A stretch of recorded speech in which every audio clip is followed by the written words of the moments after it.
Good morning students.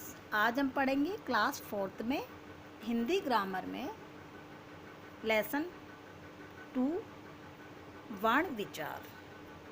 उसी के अंदर आज पढ़ेंगे शब्द और वाक्य। पिछली वीडियो में हमने संयुक्त शब्द किसे कहते हैं वो पढ़ा था और स्वरों की मात्राएं पढ़ी थी। और आज हम पढ़ेंगे शब्द और वाक्य। शब्द क्या होते हैं और वाक्य क्या होते हैं। तो आओ स्टार्ट करें। वर्णों के सार्थक मेल से शब्द बनते हैं। नदी, बोतल, जानवर आदि शब्द है। इन शब्दों के कुछ कुछ अर्थ हैं। वर्णों का जो सार्थक मेल होता है, वर्णों को मिलने से शब्द बनते हैं। जैसे नदी, बोतल, जानवर आदि शब्द है और इन शब्दों के कोई ना कोई अर्थ जरूर निकलता है। जैसे जानवर मतलब पशु, नदी मतलब नदी, इसलिए इसका कोई ना कोई अर्थ जरूर होता है। शब्द वर्णों का ऐसा समूह होता है जिसका कोई निश्चित अर्थ होता है। शब्द वर्णों का ऐसा समूह होता है जिसका कोई ना कोई एक निश्चित अर्थ होता है। जैसे जानवर, जिसका अर्थ है पशु। अर्थ के आधार पर शब्दों को 2 भागों में बांटा गया है। अब अर्थ के आधार पे शब्दों को कितने भागों में बांटा गया है? 2 भागों में बांटा गया है। कौन कौन से भागों में? सार्थक शब्द और निरर्थक शब्द। 2 भागों में बांटा है शब्द को। कौन कौन से भागों में? सार्थक शब्द और निरर्थक शब्द। अब सार्थक शब्द क्या होते हैं वो हमें पढ़ना है। सार्थक शब्द जिन शब्दों के अर्थ होते हैं उन्हें सार्थक शब्द कहते हैं। जिन शब्दों का कोई ना कोई अर्थ निकलता है उन्हें हम कौन से शब्द बोलेंगे? सार्थक शब्द बोलेंगे। जैसे भवन, लड़का, पुस्तक आदि।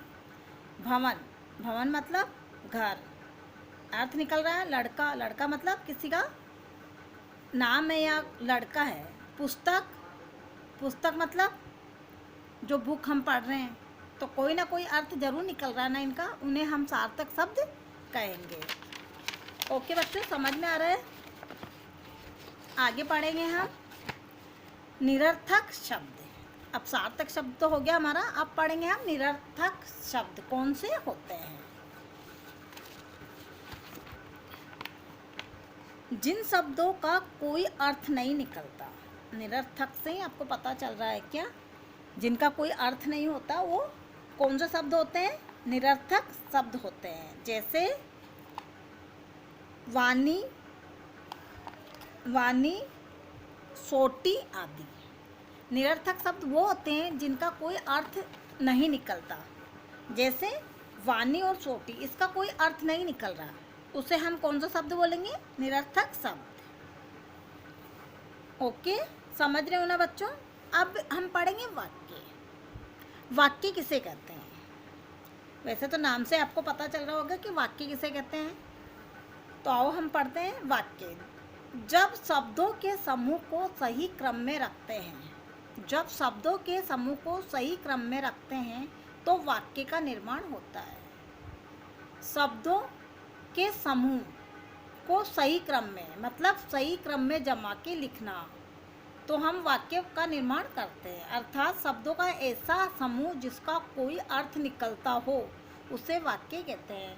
शब्दों का ऐसा समूह जिसका कोई ना कोई अर्थ निकलता हो उसे हम क्या बोलेंगे? वाक्य। जैसे गाय घास चर रही है, चित्रकार चित्र बनाता है। अब इसमें वाक्य बना हुआ है कि गाय क्या कर रही है? घास चर रही है। तो हमें पता लग रहा है कि गाय क्या कर रही है? घास चर रही है। और चित्रकार क्या कर रहा है? चित्र बना रहा है।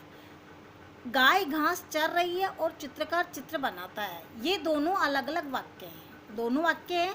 यदि हम इन्हें ऐसे लिखें, घास चर रही है गाय और चित्र बनाता है चित्रकार, तो ये वाक्य सही नहीं होंगे क्योंकि इनका सही क्रम नहीं है ये। इसलिए ये वाक्य दोनों सही नहीं होंगे क्योंकि इसमें शब्दों का सही क्रम में नहीं रखा गया है।